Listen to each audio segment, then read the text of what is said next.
Hello, welcome to another Purple Insider Extra. Matthew Coller along with Sam Ekstrom here from Purple Insider, continuing our series with What Happened to That Guy, where we break down some of the mysteries of either players who did not work out for the 2021 Vikings or didn't get an opportunity at all. Well, Sam, our next player got plenty of opportunity and didn't do a whole lot with it except for collapse during some of the biggest moments of the season. That is Bashaud Breeland. Now, here's the big mystery of confusion with Bashaud Breeland.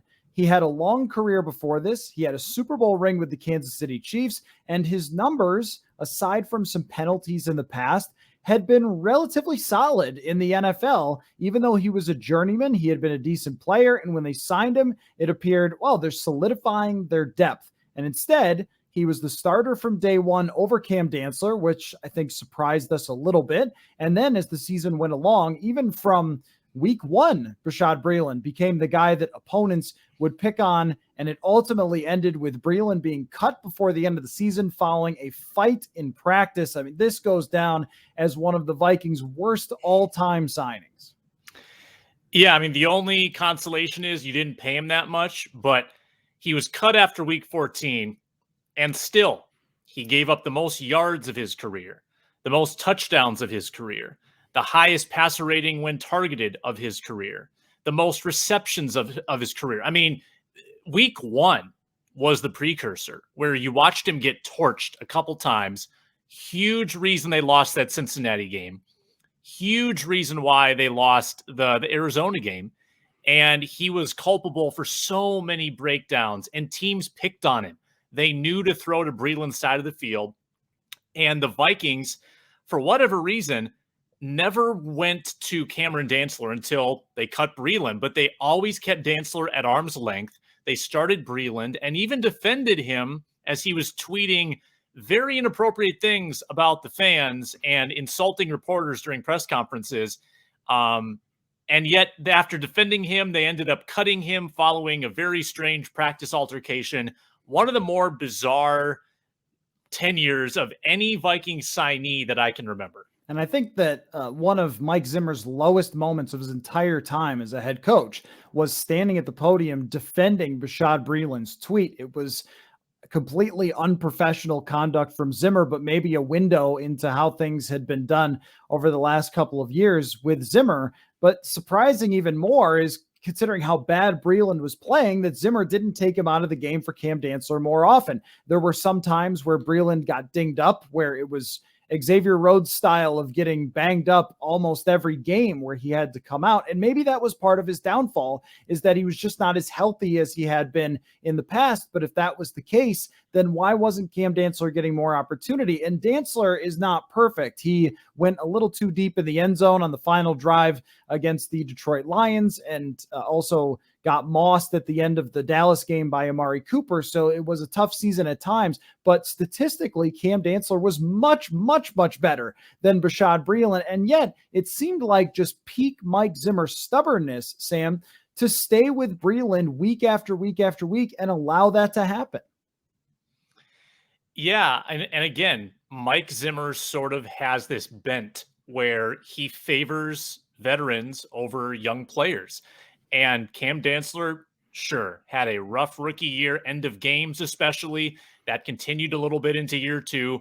But on a play-by-play basis, his numbers are so much better. His tackling is infinitesimally better, or infinitely better. Wrong word. Infinitely better than Bashaud Breeland. He's one of the best run-stopping cornerbacks in the league. So I didn't get the hesitation there. I know Dantzler got COVID mid-season, which sort of set him back a little bit. But putting Breeland on the field opposite of Patrick Peterson week in and week out, I mean, it was easy to figure out where teams are going to go. They're going to go to Breeland. And I feel like they would have had a better chance from week one with Cameron Dantzler in the mix. I think we kind of were, cautiously optimistic going into the year that, well, Breeland's been up and down in his career. Maybe he'll be up.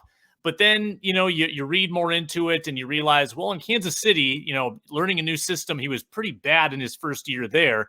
And then, as he said, he got better in the second year of the system.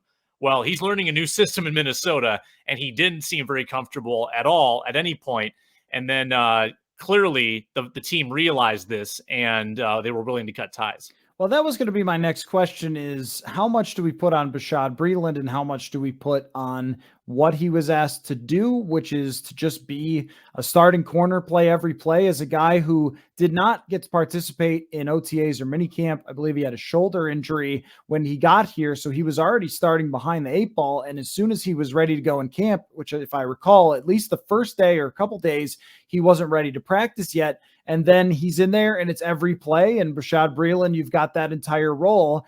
I at times wondered if he was more of a role player, maybe it would not have gone as poorly as it is. I mean, I think this is as much on him and his play. And of course, his conduct was majorly problematic as it was the amount that they put on his plate. And instead of saying you're a rotational corner who's getting paid a couple of $1 million to be here, it was, no, we're signing our starting cornerback off of the bargain basement bin at the very end of OTAs and minicamp. I mean, it seemed like bad process from the Vikings to think that they could fix their cornerback group with someone like Bashaud Breeland.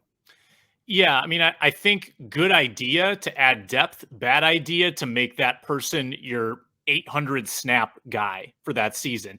I like having a veteran as your sort of first man off the bench. Like, I think that would have been a decent role for him because he could have played a little slot.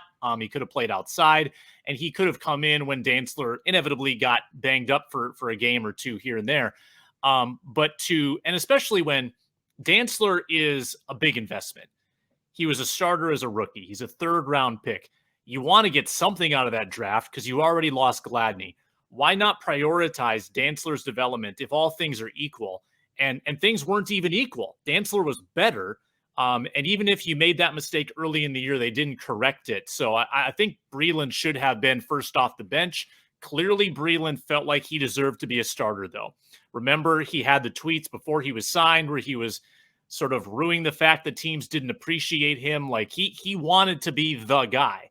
And clearly the Vikings maybe they had trepidation about pulling him back from that role for fear of how he would react. And maybe that's eventually what happened. We don't know this, but it wouldn't be shocking if they had said, hey, we're going to start Dantzler. And maybe he freaked out. That's speculation. But I think that he was a little bit on edge the whole time.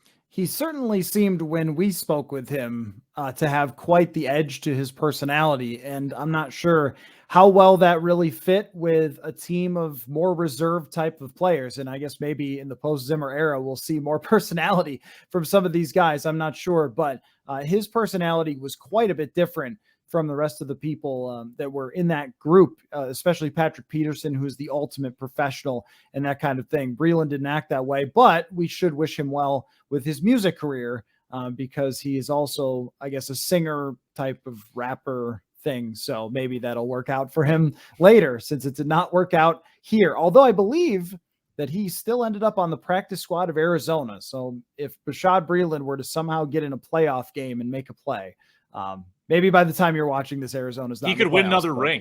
That would be really something if that ended up happening. That would sort of be classic Vikings. So thanks for your time, Sam. Thank you all for listening. And if you want more of this, we do a daily podcast, Purple Insider, wherever you get your podcasts. Purpleinsider.substack.com is where you can read our written work, and we will talk to you again soon.